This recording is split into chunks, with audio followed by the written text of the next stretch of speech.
पंकजा मुंडेंच्या पीएच्या पत्नीचा मृत्यू प्रकरणात आनंदचा मला फोन आला होता। तो खूप रडत होता। माझ्यासाठी हे प्रकरण धक्कादायक असून पोलिसांनी कारवाईमध्ये कुठलीही कसर ठेवू नये अशी भूमिका मंत्री पंकजा मुंडे यांनी बोलून दाखवलेली आहे।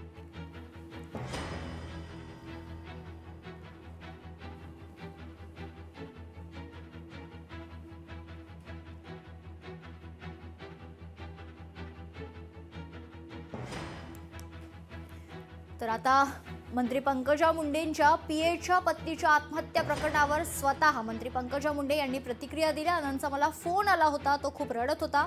माझ्यासाठी हे प्रकरण धक्कादायक असल्याची प्रतिक्रिया त्यांनी दिली आहे। पोलिसांनी कारवाईमध्ये कुठलीही कसर ठेवू नये असं देखील यावेळी मंत्री पंकजा मुंडे म्हणालेले आहेत। मंत्री पंकजा मुंडे यांची भूमिका आता पाहायला मिळते।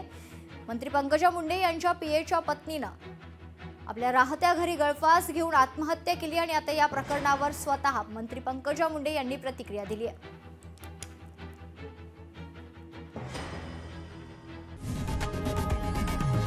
लोकशाही मराठी ऐका, पहा, जागरूक रहा।